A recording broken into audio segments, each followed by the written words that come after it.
నవి ఏం సార్ నవి ఆ ఫ్లోరిడా రమ్మను ఇట్లా ఉంటుందా ఏంది అసలు ఇప్పుడు ఎటు పట్టుకోబోతున్నావు పిలిచింది వీడు అంతే లేదు కానీ సరే అని ఇప్పుడు ఎటు పోతున్నాం మనం స్టార్ట్ చేసినామా ఫస్ట్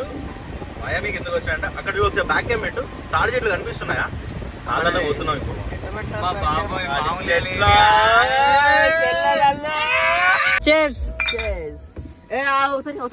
బాటిల్ ఏమైంది? ఒరే ఇది ఎక్స్పైర్ సంవత్సరం అయింది కదా